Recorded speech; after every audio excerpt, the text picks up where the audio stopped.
তোমরা যদি সত্যিকারের তাবলীগওয়ালা মানুষই হইতা, তাহলে ভাইকে ভাই থেকে কেন খুন করলা, সন্তানকে কেন ইয়াতীম করলা, স্ত্রীকে কেন বিধবা করলা, মায়ের বুকটাকে কেন খালি করলা? আল্লাহর কুদরতি হাতের ছোঁয়া যেই মানুষের মধ্যে লাগলো, ওই মানুষকে কেমন কইরা তোমরা হত্যা করলা? গত 2 দিন আগে রাত্রি বেলায় টঙ্গীর ময়দানে ওই আহলে এলেম ওয়ালাদের উপর, আল্লাহর সৃষ্টির শ্রেষ্ঠ মাখলুকাত মানুষের উপর গভীর রাত্রে যে আক্রমণটা চালানো হয়েছিল, বলেন ওইটা কয় নম্বরে তাবলীগ হইল? কাজকল্লা সন্ত্রাসী নাম দিবা তাবলীগ। সরল মনা মানুষকে তোমরা ভুল ভাল অনেক বুঝাইছো, ইনশাআল্লাহ এখন থেকে আর সম্ভব হবে না।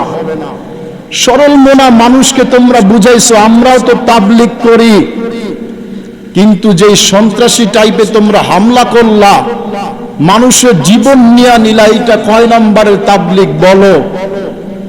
এই জন্য ইনশাআল্লাহ তোমাদের সন্ত্রাসী টাইপের তাবলীগ আমাদের নারায়ণগঞ্জ সহ সারা দুনিয়ার মধ্যে আর চলতে দেওয়া হবে না ইনশাআল্লাহ। আর না বহুত খেলছে।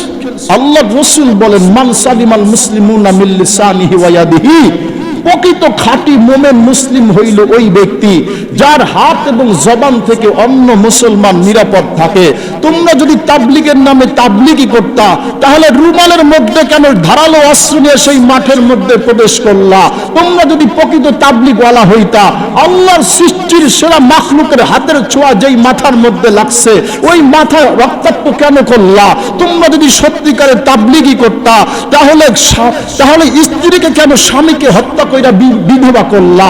তোমরা যদি সত্যিকারের তাবলীগওয়ালা মানুষই হইতা, তাহলে ভাইকে ভাই থেকে কেন খুন করলা, সন্তানকে কেন ইয়াতীম করলা, স্ত্রীকে কেন বিধবা করলা, মায়ের বুকটাকে কেন খালি করলা?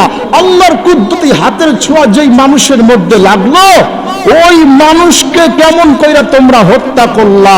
মেরে দোস্ত, যদিও অনেক মানুষ এই কথা বইলা থাকে, 2টা দল মিললেই তো হয়ে যায়। কি বলেন, শুনেন না? 2টা দল মিললেই তো হয়ে যায়। আজকে সময় আমাকে অনুমতি দিল না, নয়তো বলতাম আপনাকে কেমন কইরা মিলবো। আপনি এইখান থেকে চিৎকার দিয়ে বলতেন, না হুজুর, এদের সাথে মিলার কোনো সম্ভাবনা নাই। আমরা যেইটাকে আগে থেকে ধারণা করে রেখেছিলাম ওলামায়ে কেরাম, ওইটাই আজকে রূপান্তরিত হয়ে গেছে। যারা ইসরায়েল থেকে টাকা পয়সা খায়া মানুষের রক্তক্ষরণ করে, দেশের মধ্যে অরাজকতা সৃষ্টি করতে চায়, দেশের মধ্যে একটা গন্ডগোল সৃষ্টি করতে চায়, এদের সাথে আমি মিলবো তো মিলবো কেমন করে বলেন? এদের তো সাথে মিলার কোনো সুযোগ নাই। ইরতেজা এ হইল আওয়ামী লীগের 2 আসনের মনোনয়ন প্রার্থী। এদের সাথে আমি আপনি মিলবো তো কেমন করে মিলবো বলেন? যে বাতিলের সাথে মিলে আছে, এদের সাথে আপনি আমি কেমন করে মিলবো বলেন? যাকে আহত করা হয়েছে, একটু পর জানটা ওর বের হয়ে যাবে, ওর থেকে সাক্ষাৎকার নেওয়া হয়েছে। ও বলে, আমাকে যখন ছুরি দিয়ে আঘাত করা হইতেছিল, আমাদেরকে বলতেছিল মুহাম্মাদের দিন ছাড় নয়তো জান শেষ। বলেন না নাউজুবিল্লাহ? আপনি কি এখনো বলবেন ওরা মুসলমান? এরা হইল ইন্ডিয়ার রয়ের এজেন্ট।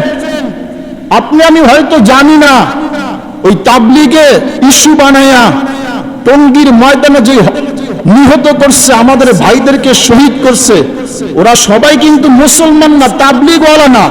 যদি তাবলীগওয়ালাই হইতে এই কথা কেন বলবে বলেন? মুহাম্মাদের দিন ছাড় নয়তো কিন্তু তোকে দুনিয়া থেকে বিদায় করে দিব। এই বাক্য প্রমাণ করে এরা হইল ইন্ডিয়ার রয়ের এজেন্ট। এই বাক্য প্রমাণ করে। মেরে দোস্ত, আমরা সচেতন মানুষের সাথে থাকবো, নিজেরাও সচেতন থাকবো। হত্যাকারীদের সাথে যারা এখনো ইতাআতি বা সাদিয়ানি পার্টিদেরকে সমর্থন করে, আল্লাহর রাস্তে পায়ে হাত রেখে বলি ফিরে আসো। কেননা হত্যাকারীদেরকে যদি তুমি সুপারিশ করলা, তুমি একই রকমের হত্যাকারী হয়ে গেলা। এদের জন্য তুমি যদি দোয়াও করলা, দোয়ার পরিবর্তে বদদোয়া নিয়ে দুনিয়া থেকে বিদায় হইতে হবে। যাদের জানদেরকে নিয়ে নিলা, ওই দিন রাত্রে 2টা বাজে মামুনুল হক সাহেব সহ সার্জিস আলম সমন্বয়কের যারা দায়িত্বে আছেন, রাত্রে 2টা বাজে মিটিং চলতেছিল, সাথে সাথে ফোন লাগাইছে। কাকরাইল এই টঙ্গীর ইজতেমার অবস্থা কিন্তু ভালো না। সাদ বাহিনীর গুন্ডা পার্টি এরা কিন্তু আক্রমণ করতেছে। মেরে দোস্ত, দুঃখের সাথে বলতে হয়, ওইখানে একটা মাদ্রাসা আছে টঙ্গীর মধ্যে, একটা মাদ্রাসা আছে, ছোট্ট ছোট্ট বাচ্চারা কোরআন শরীফ হিফজও পড়ে, হিফজখানার ছাত্র। ওইখানের মধ্যে সাদ পার্টি, সাদিয়ানি পার্টি, প্রায় 50,000-এর মতো মানুষ ঢুকে গেছে। ওইখানের মধ্যে রাত্রে 4টা বাজে বাচ্চারা আল্লাহর কোরআন পড়তেছিল। গত 2018 সালে একবার হামলা করছিল, 5,000 মানুষকে এরা আহত করছিল, অগণিত মানুষকে দুনিয়া থেকে এরা বিদায় করেছিল। এই সাদিয়ানি পার্টি, এই তাবলিগ নামে সাদিয়ানি পার্টি, এতাতি গ্রুপ 2024 সালে সেই একই কায়দায় সন্ত্রাসী টাইপে হামলা করছে। মাদ্রাসার মধ্যে ভেঙে ঢুকে, তালা ভেঙে যখন ঢুকছে, সন্ত্রাসী টাইপে হামলা করছে। আল্লাহ মাফ করেন, বাচ্চাগুলো চেঁচামেচি শুরু করে দিছে। আল্লামা মামুনুল হক সাহেব বলতেছিলেন, আমি এই কথা বলবো না, সার্জিস আলম সমন্বয়কের যারা আছে ওরা ফোনের মাধ্যমে শুনতেছিল বাচ্চাদের সেই আহাজারি। ও বলে, আমি আমার চোখের পানি রাখতে পারি না, এদের কান্নার আওয়াজ শুই না। যারা আল্লাহর কোরআনকে তালিম দিতেছিলেন, পড়াইতেছিলেন রাত্র 4টা বাজে তাহাজ্জুদ নামাজের সময়, ওই সময় মাদ্রাসার শিক্ষকগুলোকে বেদম মারপিট, এমন মারপিট করছে, তারা এখন হসপিটালে মুমূর্ষু অবস্থায়। বলেন এইটা কয় নম্বরের ইমানদার?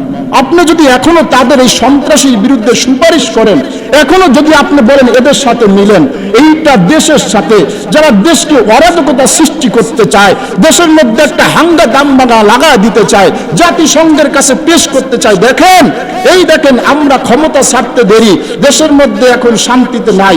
যারা এই কাজটাকে করতে চায়, ইমানদার মুসলমান যাদের মধ্যে সামান্যতম আকল আছে, তারা কখনো এই স্বপ্নকে বাস্তবায়ন হতে দিবে না, ইনশাআল্লাহ।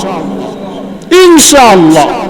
যদি আপনি বলেন এখনো তাদের সাথে মিলেন, দেশের সাথে একটা গাদ্দারি করা হবে।